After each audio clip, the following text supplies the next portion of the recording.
ওই যে লন্ডন থেকে এক নতুন মুফতি এসেছে, জানেন তো আপনারা? উনি গতকাল বলেছেন 16 বছর উনি নাকি আন্দোলন সংগ্রামে জামাত শিবিরকে কোথাও দেখতে পান নাই। পুরাতন জালেম আওয়ামী লীগ বিতাড়িত হয়েছে, এবার নতুন জালেম বিএনপিকেও বিতাড়িত করা হবে ইনশাআল্লাহ। ফ্যাসিস্ট হাসিনার মতো রিটার্ন টিকিট রেডি করুন। দিল্লি নয়, পিন্ডি নয়, আপনার জন্য সবার আগে লন্ডন। কি বুকে বাংলাদেশ আর হাতে বিদেশি? এই যে হোয়াইট প্লাস প্রো সেনসিটিভ স্কয়ারের। আপনারা ভালো আছেন? গানটা কেমন লাগলো? দাড়িপাল্লা মার্কায়, কিন্তু শুধু দাড়িপাল্লা মার্কা মারলে হবে? নোয়াখালীতে তো শাপলা কলিও আছে, শাপলা কলিতেও মারতে হবে।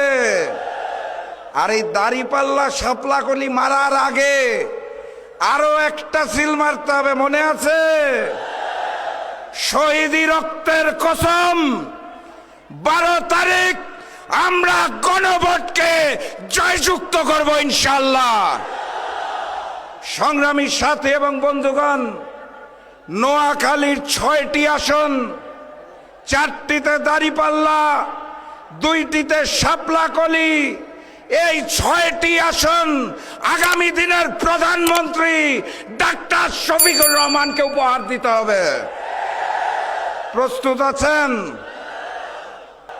11 তারিখ রাত থেকে 12 তারিখ ফলাফল ঘোষণার আগ পর্যন্ত নোয়াখালীর সকল ছাত্র এবং যুব ভাইরা প্রস্তুত হয়ে যান। আমরা শান্তি চাই, আমরা সাম্য চাই, কিন্তু ওপার থেকে আঘাত আসলে শরীরের শেষ রক্তবিন্দু পর্যন্ত লড়াই করব, প্রতিবাদ করব, প্রতিরোধ করব। পুরাতন জালেম আওয়ামী লীগ বিতাড়িত হয়েছে, এবার নতুন জালেম বিএনপিকেও বিতাড়িত করা হবে ইনশাআল্লাহ। সর্বশেষ কথা, গতকাল ওই যে লন্ডন থেকে এক নতুন মুফতি এসেছে, জানেন তো আপনারা?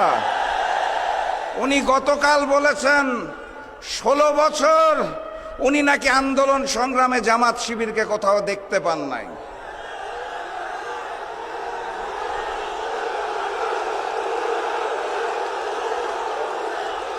আমি বলি কিভাবে দেখবেন?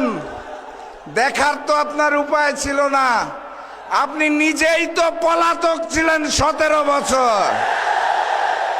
17 বছর ভিডিও কলে রাজনীতি করে জনগণ আপনাকে গুপ্ত বলে, সেই দুঃখে এখন আপনি জামাত শিবিরকে গুপ্ত বলতে চান। ওই শেখ হাসিনার বয়ানে বাংলাদেশের রাজনীতি চলবে না। দিল্লির চশমা চোখ থেকে খুলে বাংলাদেশের রাজনীতি করুন, আপনাকে আমন্ত্রণ জানাবো।